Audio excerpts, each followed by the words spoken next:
Try that one more time. Good morning. Good morning. It's good to see you. There's a great crowd today. Thank you so much for being here. It is my joy to welcome you. Also, those of you watching through our online platforms, thank you so much for tuning in.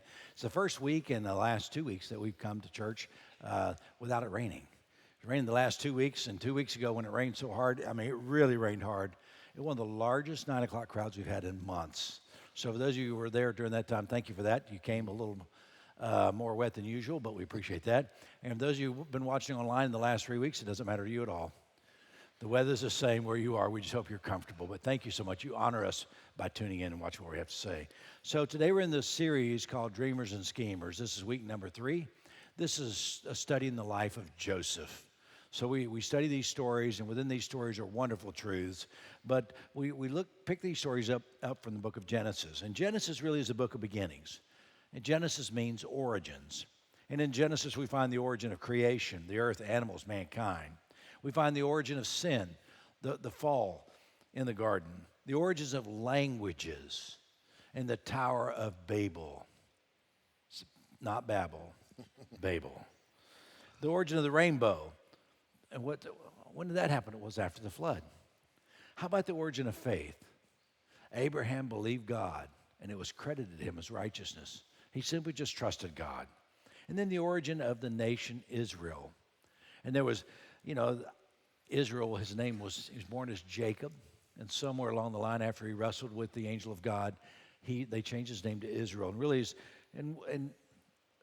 in Jacob's life, he decided that he was going to have a family. And that family became the 12 tribes of Israel. We talked about this last week. He had four wives, actually 2 wives, 2 concubines. Now that they had 12 boys and 1 girl.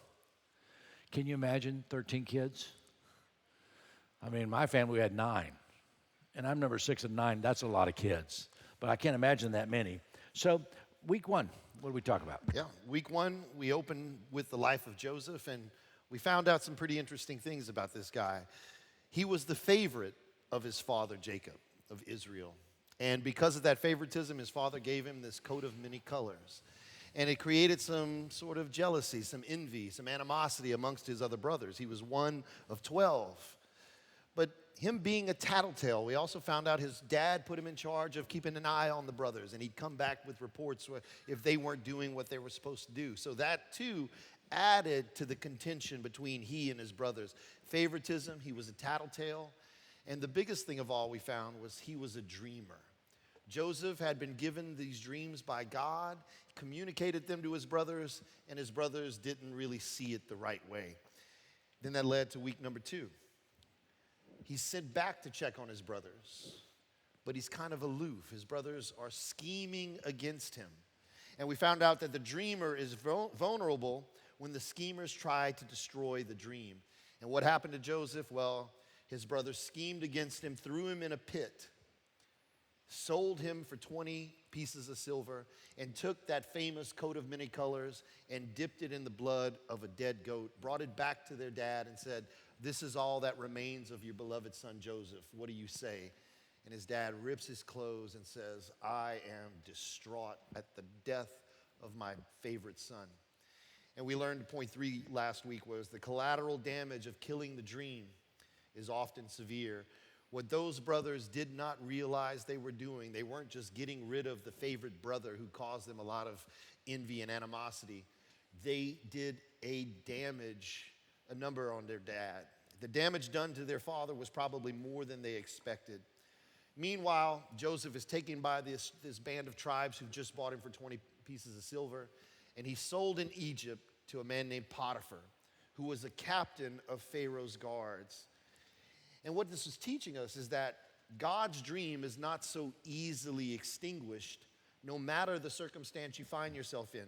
God was still at work in Joseph's life, even though he was considered a slave now. And Joseph is learning that life isn't always easy, even if you're the favorite son. And the last thing we need to learn, and we'll learn a lot about this today is a teaching of a lot of wisdom, I think, is that life, to have a good life, a meaningful life, you're going to have integrity. What is that? That's who you are when nobody's looking. You're going to have a lot of honesty, vulnerability, and humility. Because even though the schemers try to take the dream away or destroy the dream, there is always hope. There's always hope, and that's what we're going to learn today. Yeah. And if we look at it, such a long passage, I didn't want to put it on the screen, but Genesis chapter 39, we're looking at the entire chapter today. And it's a story of he's sold into captivity. The father goes down in huge grief when they tell him. But then the very bottom part of the last of chapter 37 is, meanwhile, Joseph is sold into slavery. And we pick up on the meanwhile. Let me just tell you the story. Now, Joseph was taken down to Egypt. Potiphar, I say it differently, don't I? Potiphar, an Egyptian, and one of Pharaoh's officials, the captain's guard, brought him from the Ishmaelites who had taken him there. The Lord was with Joseph. So what happened? The Lord was so with him that everything that Joseph touched began to prosper. And everything went well. And Potiphar noticed that. He said, look, you're so good at whatever. I'm just going to, with a lot of good work ethic and with a lot of responsibility and success comes freedom. So he said, basically, you're going to be over all my dealings. Whatever I have to do, you take care of it. And he was a pretty wealthy guy. So the only thing he was prohibited from touching was Potiphar's wife. But he took care of everything in the house, and everything he did, he took care of it, he trusted. But meanwhile, Potiphar's wife, she said, this young guy that's here, look at those muscles. And she said, and she tried to seduce him according to the scripture, chapter 39. And he basically said, no, I'm not going to do that. Your husband's given me complete control. I'm a trusted servant. I am a trusted servant. And one day, he rebuked her a lot. One day, when he went in the house, this is probably an error on his part, there were no servants around. In hindsight, he said, I should have made sure there were servants around. I just a little add on to chapter 39. Anyway, it doesn't say that. But I would have. That just would have helped him a little bit because no one's around. She said, look, no one's around. I want you to go to bed with me. And he said, no. And she said, yes, you are. And he said, no, I'm not. Meanwhile, she clutches at him in such a way, in my mind, she grabs his long-sleeved robe that he's wearing now of honor, and he does the quick number of, slip out of this sleeve, slip out of that sleeve. Meanwhile, she can't hold him. She's just holding the cloak, and he runs out. Now, she is so annoyed by this that she tells the servants, this guy tried to sleep with me, and I screamed, and he ran off, and here's his robe. Then when her husband came home, this trusted servant of yours, sure, he tried to take advantage of me. I screamed, and here's his robe. And Potiphar was not very happy. So he took Joseph, and he threw him in prison. So what are the lessons that we have to learn from this story today? And I think there are several. So what would be the first point? Yeah, here's point number one. If you're taking notes, you can write these down. Dreamers seem to prosper despite the circumstance. In verse 2, it says, the Lord God was with Joseph so that he prospered, and he lived in the house of his Egyptian master. Joseph had lost his favorite position and was now a slave. He had been abandoned, sold into slavery by his brothers. He had been discarded for 20 pieces of silver. Now, here's the thing. Joseph's prosperity was not circumstantial. It's what we'd say theologically, it was covenantal. The Hebrew word that is used here is the word prosper. It's salah. And this doesn't mean like accumulation of wealth. Prosper doesn't mean, I've got everything figured out financially. The word prosper carries this idea of you are advancing, you are breaking through, you are succeeding in life against the odds that are stacked against you. But Joseph's success was not because of any favorable condition. He was with Potiphar and he's a big wig in Egypt. No, it was because of God's presence in his life. Think of the New Testament. Jesus, too, was a dreamer. But he had his schemer as well in Judas. Jesus was sold off for 30 pieces of silver. And it seems the truth of this reality is that for every dreamer that's out there, there is a schemer or a group of schemers who want to eliminate the dream that God has given us. But back to Joseph. Yeah, now he's a servant, and his reality is setting in. When I was home, I was the favorite son, number 11 of 12. My dad had me out of this favorite wife. I was the firstborn of his favorite wife. And I was favorite. I got this long sleeve robe, and everything was good. I could tell on my brothers, everything I did was fine. But lately, I realized that it's probably a little too haughty with my brothers. I was thrown into slavery, thrown into the pit, sold into slavery. Now I get here to Egypt, and I have no more fancy robe, no more status, no more checking up on monitoring the brothers. He was a slave. So, he was a favorite. And important to understand favoritism. I mean, why was he the favorite? Well, it was because his dad was around a lot? Maybe. Because he was the son of the favorite wife, the first, maybe. But I think sometimes, somewhere, Joseph learned that he was the favorite. I think it came from his dad. So I believe that we often speak things into existence. The economy is often reported.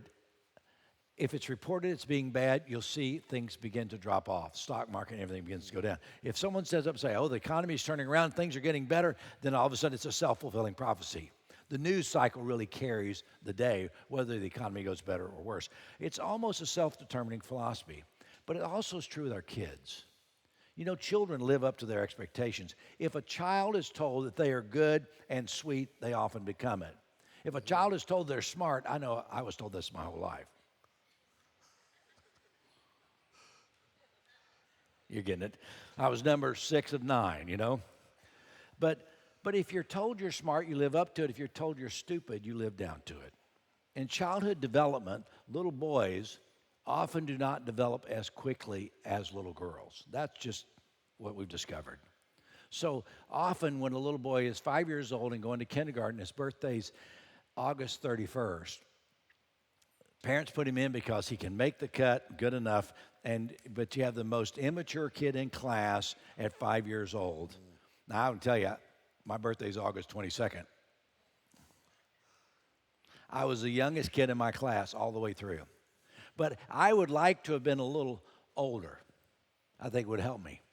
But sometimes when kids go to school, not always, but sometimes they're a little slow to develop. Sometimes they're slower to read. And sometimes they get put in the slow class. Sometimes they get put in the you're not as smart as the girls' class, which is usually true for guys anyway. But they're not as smart, and sometimes they have struggled to get over that. And if kids are told by peers and others, you're not very smart, you're not very bright, you're in the slow class, sometimes they live right to it. But if you're told that you are loved and you're cared for, you're smart, you're bright, you can do anything, I think they live up to it. And what we speak to children is very important. That's right. As a parent of 3 teenagers, I'm going to say this and maybe step on some toes. Doesn't matter if you're a parent. Doesn't matter if you're an entrepreneur, a business leader, a boss. If you have people who report to you or who look up to you in some way, I'm going to use parenting as an example. Your lowest standard will be their highest. Let me say it again. As a parent, your lowest standard is going to be your child's highest. They are watching, they are listening, they are learning from you even when you don't think they are. And it's amazing how this story unfolds at this point. Joseph seems to believe like, hey, I was my father's favorite. And even though I'm a slave, I still am. He lived into that identity of who he was. He knew who he was, regardless of where he was. And as a dad, I got to know who I am. I have to live up to the expectation of being a father. I have to live up and into the responsibility of being a parent. And let me tell you a story real quick. My youngest daughter, Adelaide, God help me. There was a couple of months ago, and my wife could attest to this. She called me. She's at the airport. Her mom is with her, dropping her off, and she's like, I'm not coming to Florida. I have a party this weekend, and it's my best friend's party, and I'm not missing it. And I was like, well, baby, this is my weekend with you. I'm not going to see. That means I won't see you for 2 months. And I'm not trying to guilt you. And she's like, well, I got to go to this party. And so I get on the phone with her mom, and I say, well, what do you think? And my ex-wife was like, what do you want me to do? I said, take her home. I will not force her to come. And I said, and I will not shame her for not coming. But boy, I was angry. Everything in me was like, but you know who you're talking to? I'm your daddy. Who's your daddy? I'm your daddy. And that was the thing. My identity was never in question, regardless of the situation I was in. I'm still your dad, girl. And you know what? I'm not going to shame you. I'm not going to guilt you for it. I'm just going to love you through it. I'm going to be like, and I got on the phone with Adelaide. I said, baby, go have fun at your party. I understand that friendships for you right now are life and death, even though I know they're not, but to you they are. And I want to respect your boundaries. Go have fun at your party. The next month when she came, she was so beside herself. She was like, Daddy, I'm so sorry I missed last month. I said, well, was the party fun? She goes, yeah, but it just doesn't measure up to the fun and the time that I get to spend with you and Esty. I can't let situations dictate who I am. I have to rest secure knowing I'm still your dad. That identity is not in question. I still need to live up to that expectation because I know that my highest is the best I can give you. And my lowest quality will be your highest. So I have to raise the bar every time when I'm dealing with my children. Joseph lived up to his favorite status, even though he was a slave in Potiphar's house. Live up to the status that has been given to you. You are a son and a daughter of God. Regardless of where you are right now, know who you are, regardless of where you are. Some of us, like Dr. Baucom and I, we grew up with a theology of shame and fear. You are a rotten sinner. You are evil if you don't believe like us. You're going to spend eternity in hell if you don't believe this when you die. But here's what I want to say to you. God wants to speak life into you, value into you. You are the only you that exists for a reason. You are so loved beyond anything you can comprehend. So what's the challenge us today? Do like Joseph. Regardless of where you are, always be certain of who you are. Live up to it. Lean into it. Despite the setbacks, despite the jealousy, despite the betrayal, live to the level of what God created you to be, a son and daughter of the King of the cosmos. Yeah. And one of the things that we're trying to say is so often you hear negative, this is what you are, you need to change. And what really helped me was my mother, when I was just a little boy, her, being in her bed, just one time specifically, when there's 9 kids, you got to wait your turn to get in there. So, but I remember and she said, come here, she whispered to me, she said, you can be whatever you want to be when you grow up. Mm-hmm. I never, ever felt anything but affirmation from my mother. And that's a wonderful thing. And some of you say, well, I didn't get that from my parents. And sometimes we grow up parenting as our parents parented us. And sometimes if we were to grade our parents, we might not give them a passing grade. But it's what we know. That's why at Suncoast we teach parenting. As a matter of fact, it's being taught on a regular basis. And right now, if you haven't signed up for a class, you could sign up for a parenting class. How do we know? It's because we learn from people who just study this and understand it a little better way. But when Potiphar saw that God was in Joseph, everything he touched went well. He put Joseph in charge. And everything he touched went well. But here's what Joseph could have said. Hey, I was a favorite before, now I'm going to do the bare minimum. How'd that work out for me? It didn't work out very well. But instead, he becomes the favorite. Dreamers are those who see the full possibility. They're those who are full of optimism, those who do well despite their circumstance, those who perform their duty for God. Dreamers are those who live up to, strive for more, those who honor God with their life. Which leads us to point number 2. Schemers are those who often sidetrack dreamers. Potiphar's wife noticed how well-built and how handsome Joseph was, and she invited him into her bed. She was a schemer. She daily attempted to seduce Joseph. And seduction and self-centeredness and distraction, they are enemies not just of our personal desires or ethicality, our morals. They are enemies of the greater dream that God has for us. One day in her attempt to drag Joseph into bed, he pulls away with her clutching his robe. And he slips out of the robe and he runs away. That running away was not weakness on Joseph's part, that's wisdom. Because he knew there's greater things at risk here than just me being caught. It's God's dream at stake. And she's standing there holding the robe, which to her is evidence. So let me say this, a little side note. Just because someone says they have evidence doesn't mean they have the truth. She thought she had the evidence and the truth, but God knows the truth even if others don't. But here's the thing, this is the funny thing. Once more, Joseph is without a robe. Can he keep his clothes on? Keep For your crying clothes out on, loud. bro. I mean, first time he loses a robe of many colors. That's right.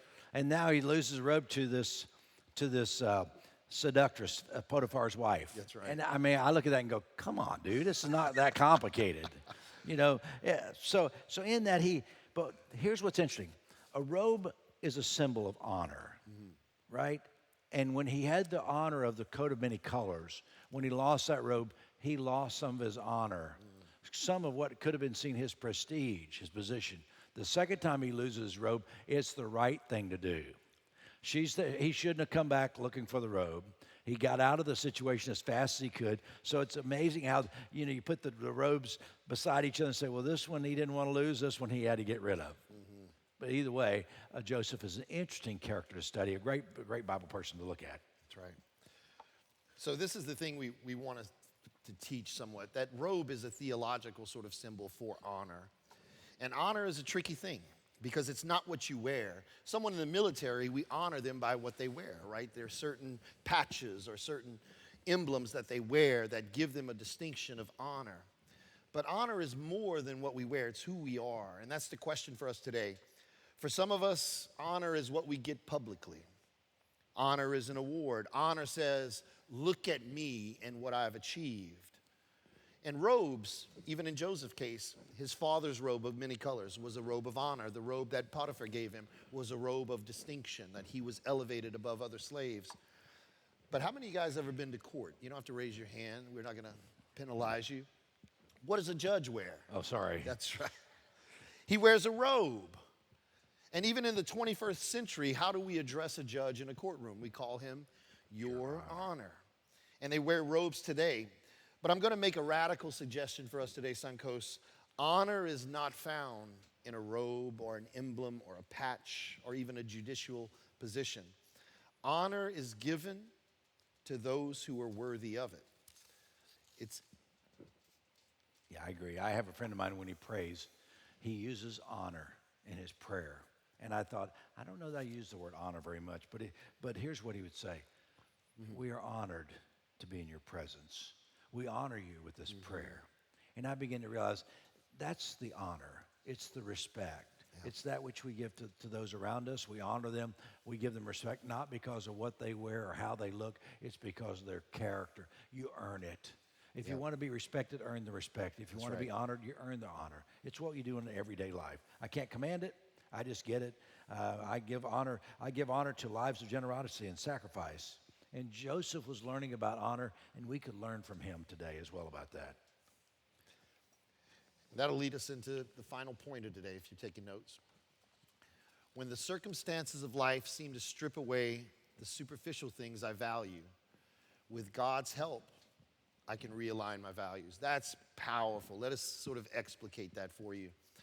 My position in the world doesn't determine my value. Talking about honor, there are many times people recognize me out in the public, and it's such an honor for them. They'll say, Dr. Troy. And I'm like, my name is Troy. That's all you have to call me. But I understand that's something I've earned, something I've worked hard for to get that distinction. But it's not anything that's required, even though I realize that honor.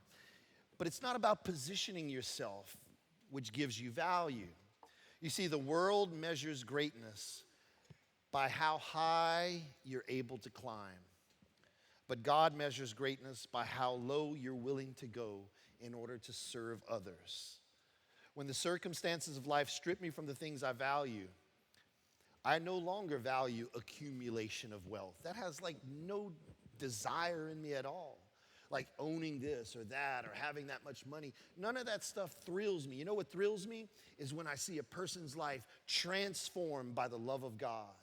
When I see them lift their hands in worship and knowing man, I know where God took that person from and where they are now, and I had a small part to play in. That is the greatest reward, the greatest riches I could ever attain in this life, is to see someone's light bulb go off and go, this is what really matters. Yeah, when the circumstances of life chip away at the things you value, maybe the things you're valuing are not the best things. In 2008, when the big cycle happened economically, there's so many of my friends in this congregation who lost They were flipping homes, some lost employees, businesses. I mean, some were in terrible situation financially in 2008 because of the turn. And the things that I want to say to those, now everything's better.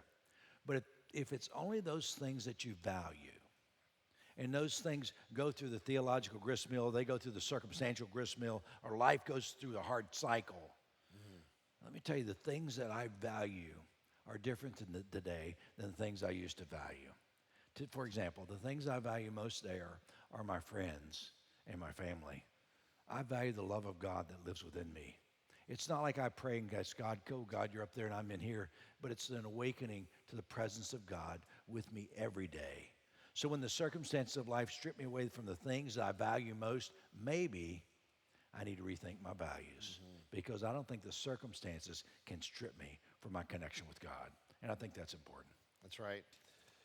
When Potiphar's wife's story comes to be revealed, and she's holding Joseph's robe, Potiphar is burning with anger. He throws Joseph into prison, into the dungeon.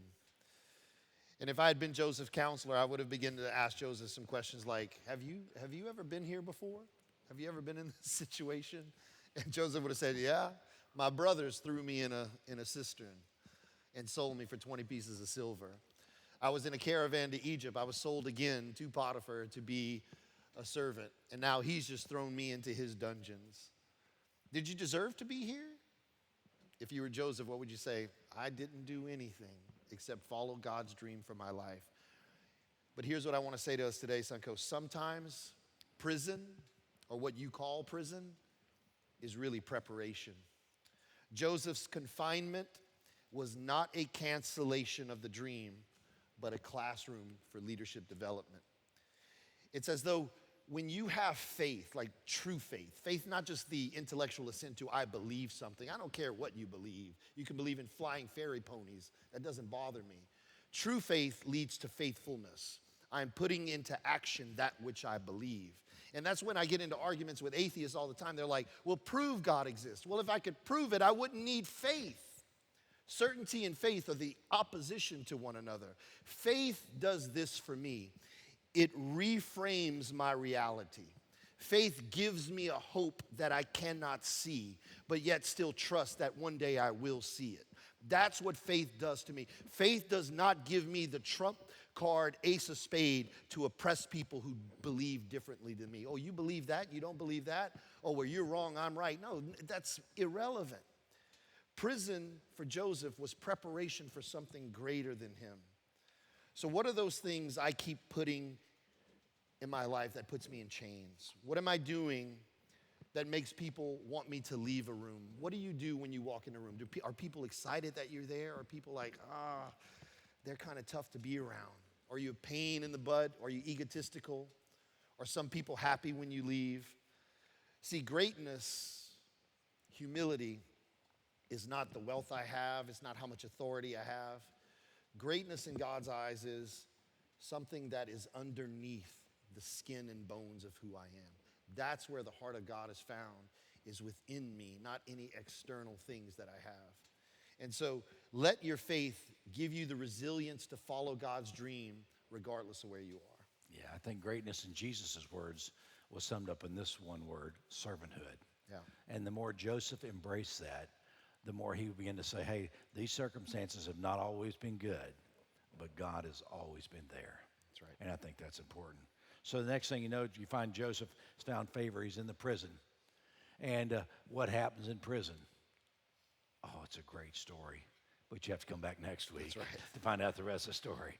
So can we have prayer together? Let's pray, Suncoast. God, I pray for my friends, my family, my community here. God, that you would do as the old song says, that you would open the eyes of our heart to see what our natural eyes cannot see, and that you are for us. You are with us. You dwell within us, regardless of where we are, regardless of the hell we're going through. God, I know there are friends here today that are going through financial struggles, employment difficulties, relationship issues. So God, regardless of the prison we may find ourselves in, let it be preparation to see beyond the situation, to know that you are working on our behalf, that we are loved and favored by you always and already. God, give us the strength and courage to not only have faith in that, but to lean into and live it out in our daily life. It's in the strong name of Christ we pray. Amen. And would you stand, please? I have a story I want to tell you in closing. I heard this. It's a good story. Not a true story, but it could be. Fair enough? So it's a story about some people in assisted living. You know, I go to 81 Oaks next door. I've senior living often. And there's some apartments there. And the people live there, and they're wonderful people. And they all eat in the same common dining room. So I see this story. One morning, here's the story. One morning, one of the residents didn't show up for breakfast. And he was always there. So one of the ladies went upstairs to where his room was and knocked on the door and said, "Hey, are you okay?" He said, "Yes, I'll be down in a minute." So she went back down and waited, and about an hour later, she thought, he's not coming. So she went down the hall, and she saw him walking down the hall, holding the side rail, just struggling to walk. She said, "Oh, do we need to call 911? Are you okay?" He said, "Look, I'm going to be okay. I just need to get to breakfast. I'm hungry." She brought him down to breakfast, and he ate breakfast, and when he got up, he couldn't make it back to his room. Barely could walk. They didn't know what happened, so he called 911. They took him to the hospital. As they took him off, sometimes they're gone for a day or two. This time, he was back in 3 hours. He came back walking fine. And she was there to greet him and said, "Well, how's this happen? You're walking fine. Did they give you an MRI?" And he said, "No." "Did they give you some pain meds?" He said, "No." Are you having to see a physical therapist?" He said, "No." Then when he grinned, he said, "I'm fine." "Well, what happened?" He says, "Well, what I discovered is I have to be careful when I get dressed and not put both legs in one leg of my boxers."